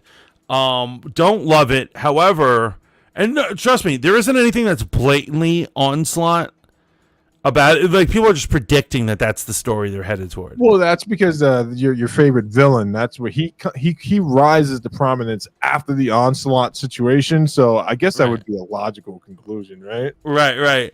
But I have to say that, like, even if you didn't see the new one, I'll say just in general, so far you've seen the 8 episodes, right? Correct. I would honestly say it is possible this is the best thing Marvel has ever done. So I'm telling you, people have had that debate about the Remember the Name episode. Was it Endgame, Remember the Name, or Infinity War that was the most impactful? My man Rico says, don't ever let her cook again. Yeah, she's definitely putting raisins in the fucking potato salad. She is definitely someone we do not put on this channel very often. We talk smack about her, but we don't let her cook on this channel at all. Wait, did Matt say X-Men 97 is very good? He's trolling us right now. Because I remember he Even didn't say like he's- it at first. He didn't like it at first, but okay, there we go. All right. There we go. Matt, Love it. I love seeing this. Side of Matt. Whoa, he's not. He's. I'm enjoying the season very much. Yeah, Okay, and that's Matt, what I'm saying. It if you're in brings us. danger, type all twos. If someone else is taking the keyboard from you, wrestle it back and type a bunch of twos. Yo, it brings us together. This latest thing is like so good. Like, oh god, I'm about to cry. I'm so moved. Here's the question: How do you do a franchise? Right, and this is how you do it. Right. Not every episode, but most episodes, it references the comic books that I love so much. The stories are basically the stories I already know, yet mutated enough to fit their purposes. But I identify the stories. I'm like, I remember that. I remember that happening. Oh, look at that. It's cool. And it's constantly good Easter eggs coming my way. And so the question is, why can't they do this every time? The reason they can't do it every time, Mantis, and it's a sad reason, and in fact, it's something we've talked about ad nauseum here, but I guess we should continue to discuss, is because there are too many fingers in the pie, too many Right. cooks in the kitchen, and too many people saying this is what the fans want, and especially that one guy that's like, no, I know I was wrong about this, but this is what they actually want. Right. It's guiding direction, right? It's a theme, continuity, knowing where the story's going and sticking to it, even if you're loosely or just 85% of the source material making its way in, is a proven fact that it works, right? It works. People like to follow that linear storytelling, even if it has to do with multiversal time traveling shenanigans, right? It's just when too many people are involved in the creative process and it's clear. Or when the creative process is just bullshit and they're just like, hey, we know you guys want this messaging, so we're going to keep doing it. You don't know you want it, but we know you want it. And another thing I have to say is that, like, people are like, look at the wokeness they add to it. And we've said this already. Me and you have already talked about this. That X-Men in general was woke before people were using the word woke. Motherfucker, it was just conscious. It dealt with real shit. Yeah. So, when these haters are like, yo, look at this as woke, I'm like, this is just X-Men. They're just being X-Men. Hey, man, but you know what? I sent you and Shaolin that video about the anti-woke commentary, them dwindling in numbers, right? Because people are burnt out on listening to them describe things as woke. And it's just like, okay, are you just using the word right now? Like, don't get me wrong, a guy like Critical Drinker, he'll always have an audience because... Right, Nerdrotic will always have an audience. Yeah. But some of that commentary is starting to diminish because now motherfuckers are like, I want to get back to enjoying the shit, so I can't watch any of you guys anymore. Oh, I had to stop listening to that entire segment of no Ryan Kendall, no Critical Drinker, no Nerdrotic, all these guys, because all they do is bitch and complain. They never have joy for anything, and they're the ones who as soon as they see a female, they're like, it's woke. But I will say that woke content in general, in terms of like box office, is not doing good. No, it's not. But at the same time, man, using the word woke to describe X-Men 97 or X-Men in general or comics that have dealt with social issues in a way that they've always dealt with them, you're an idiot. Right? If you haven't been reading enough of X-Men because right. Oh yeah, exactly. That's the point of X-Men. Yeah, technically, like I said, technically they are woke, but they were woke before the word woke was a thing, and it's part of the story. It's not like they're jamming that shit down. It's not like Captain America's just like, I'm gonna give my shield over to a black female. because us whiteys have ruled America for too long. That's like Kevin Feige's wet dream of a story. He's like, yeah, make it happen. Optimistic James says, I'm so done with remakes. Don't let the creators of the Muppet Babies die. We got to spend the next 5 years Care Bear staring. Yes, I agree. Absolutely. That would be funny if they did a modern woke remake of the Muppet Babies. Didn't they do that already? Did they? I think so, bro. Holy shit! Fuck X-Men 97. I got to talk to you about something. Not fuck it. It's a great show. I got to talk to you about Tales of the Empire. And people losing their mind about the they, the, them Jedi. Right. I didn't even notice. I saw the whole thing. I didn't even pay attention to that because that person wasn't even a main character. Right. I didn't pick up on it until afterwards. I'm like, oh, they referred to that. Yeah, it wasn't until the article came out that I was like, oh, were they? I didn't catch that. My bigger issue is I honestly feels like the Morgan Elsbeth story was a complete waste of the first 3 episodes was a complete waste of time because it didn't go anywhere. It didn't. Nothing new was told to us. Nothing important was told to us. It's I don't even get it. And then we finally find out, and I hate to parrot Star Wars. What's this guy's name? Star Wars Theory. Yeah. Shout out to him. But it's true. We find out what happened to a long speculated dead character, or everyone wanted to know what happened to her. Yeah, but Barris Orphy. The second 3 I liked. Yeah, only to find out that she is now on the elite list of people who can withstand being stabbed by a lightsaber. and I was saying the other day that I was like, she survived. If she survived, I would be surprised if they kill her. But the story just ends and they don't let you see what happens to her.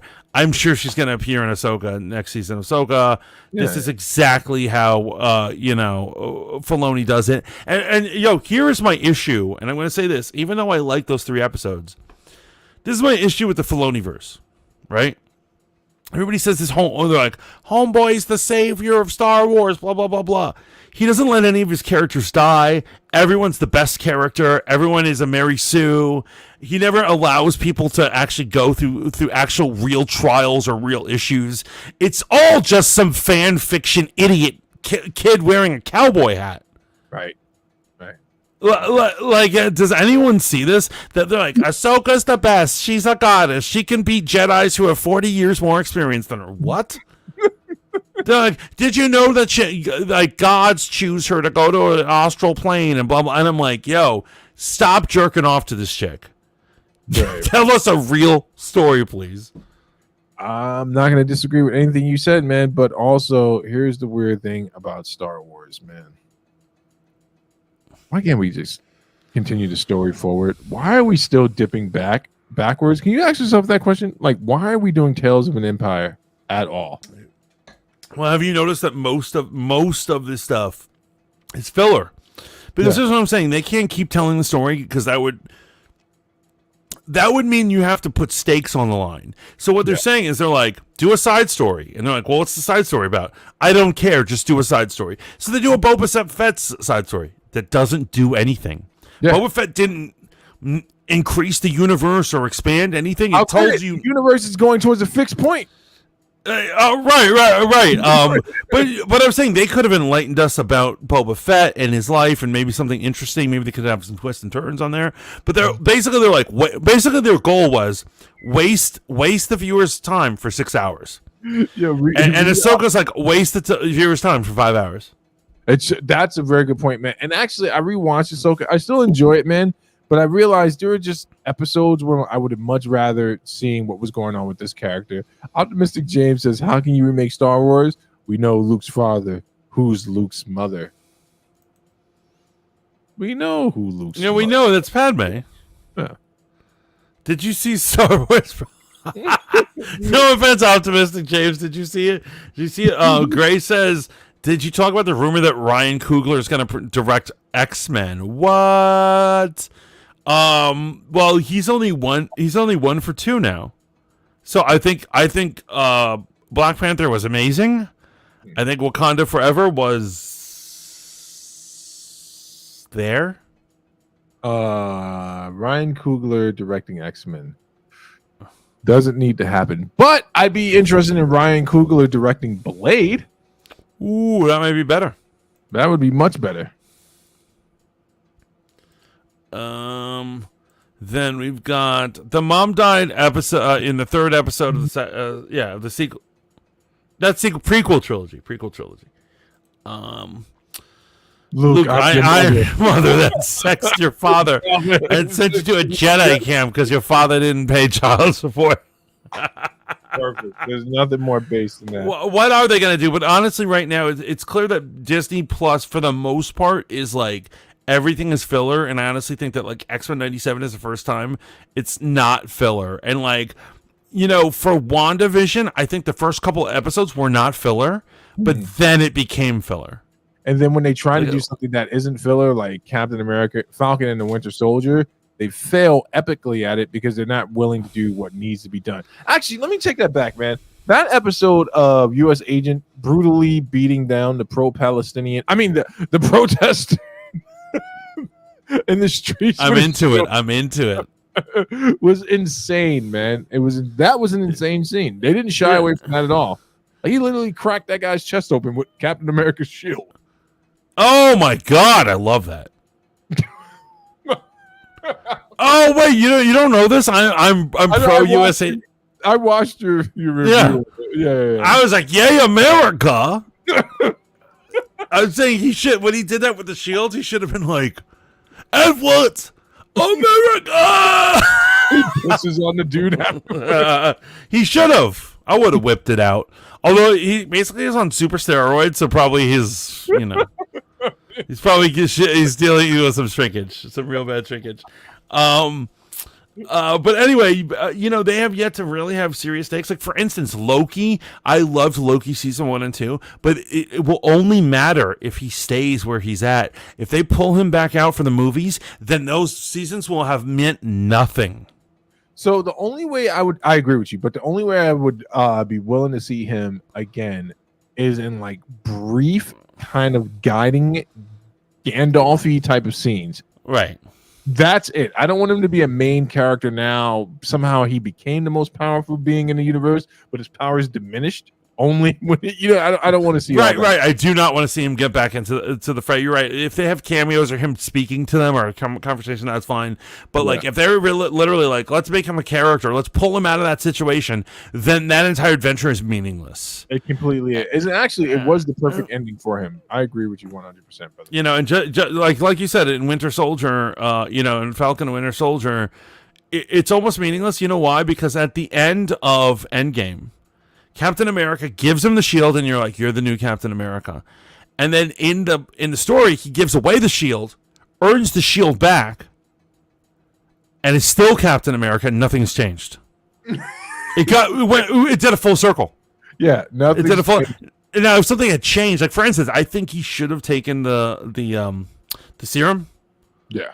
Because he does in the comic, but I don't know why they didn't give it. I don't know how he's going to be Captain America without the serum, but it's the whole thing's idiotic. But I do got to tell you, brother, we got to jump off because I need to go watch X-Men, and you made it through without spoiling it for me, which means it must be good.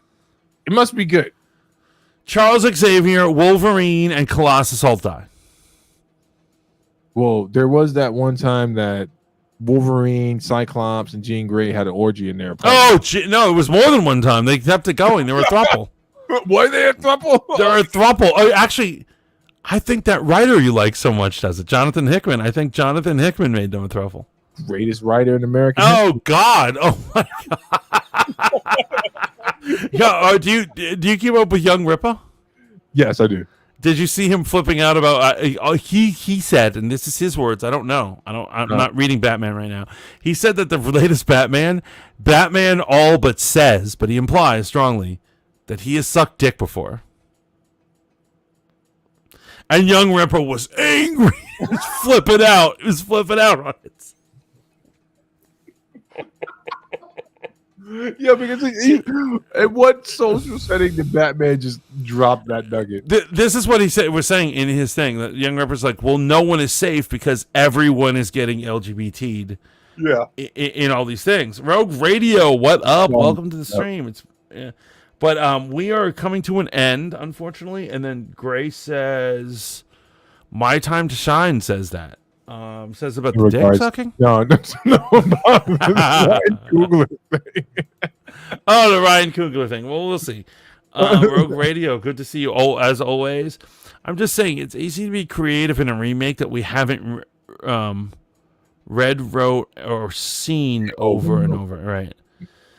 I feel you. But we had a really great stream. Did you have fun tonight?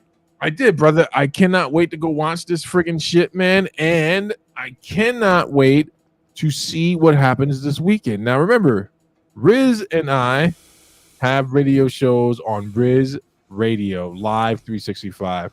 Now, we talked about the buffoonery of Drake and Kendrick ad nauseum, and then we showed you some beautifully illustrated animation there.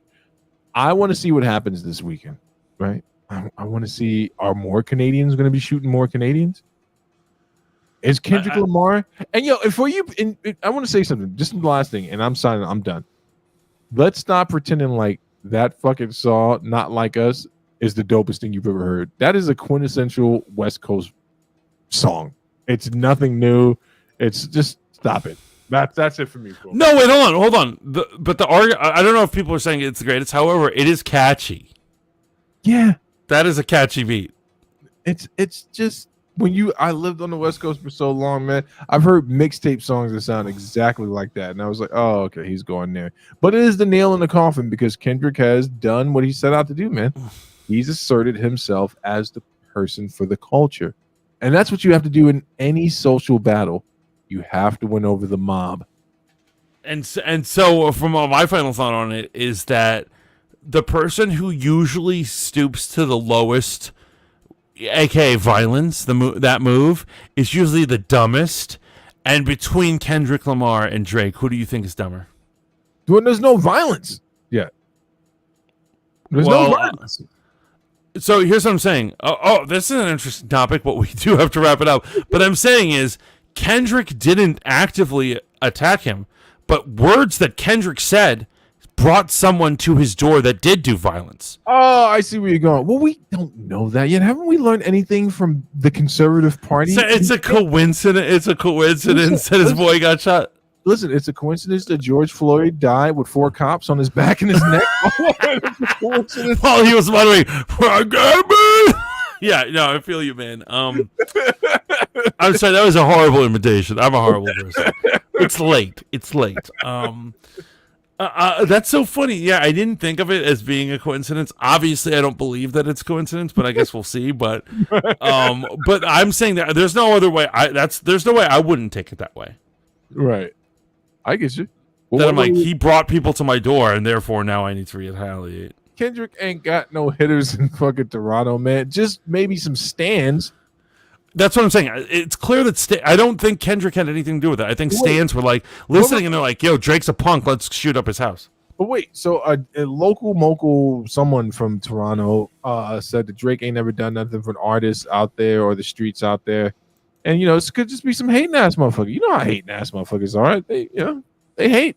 They be driving around everywhere. It's amazing to me that so many hating motherfuckers have modes of like ability to travel, right? Because hating ass motherfuckers are usually broke.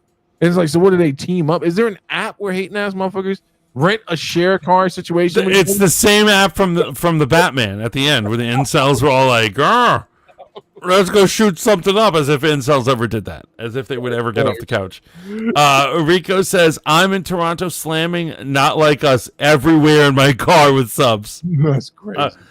Gray Winthrop says, "Words don't kill people, people kill people." You're right, Gray. Including guns don't kill people. You're right. Thank you for making such a good gun control argument. That gun control is stupid because it's all about people and their responsibility. Good work. And see, now you're making my point. We need to control people, and the more you give your freedoms over to me, you will have to stop worrying about things and maybe making arguments about being American heroes, protecting a flag from a bunch of dirty, filthy hippies. Yo, we need to protect everything from the dirty freaking hippies because they want to destroy everything. They just want to vomit on everything that's nice. Like, Columbia University used to be so nice, and these filthy hippies wanted to take a shit all over it. That part of Harlem used to be nice before they displaced all those amazing black families to build that blood-sucking community college. Excuse me, that's not Harlem. That's Morningside. If you guys don't know, they made up their own. They created their own neighborhood because they don't want to be called Harlem. So they only come to Harlem for heroin. J. Cole, because he's acting like housewives from North Dreamville. Damn, that's a hard job. See, we have feelings. He specifically went against them, though. You could have put them on easily and legit used their finished songs as the entire idea for a song. But like I said, these niggas are from Canada, man. But shout out to my favorite MC from Canada. This is no shade. K-OS or Chaos made a song called Superstar years ago. Still one of the greatest MCs I've ever heard, man. He's just a culture vulture. Oh, there it is. A culture vulture. Now, I just want to say this. That term has always been exclusively for people outside of the black experience, black brown experience, aka white, to describe them latching on. Now we're watching it in live time, Mantis. They're changing. Mutate, yeah. It's changing. Culture vulture is going to include anyone. Anyone that people don't like, and they're like, "Oh, he's a culture vulture. He's not the real deal, yo. He's not the real deal." It's used to discredit everyone. Next thing you know, white women are going to be using it. Karens from the suburbs are going to be like, "What a culture vulture!" Yes, up in their high-rise apartments with their broom-like hair, screaming that they're cooking. Yeah, I gotta go. Nice. We're taking off, but I just want to do one last thing. Shout out to every Marine, Special Forces, and anyone in combat unit who's protected the flag, protected America, and are there for you. We love you. You're in our prayers. And remember, guys, freedom isn't free. So next time you have an opportunity to pay it forward to a veteran, particularly a combat veteran, please do so. Exactly. This is the Fanboy Modeling School signing off. Until next time.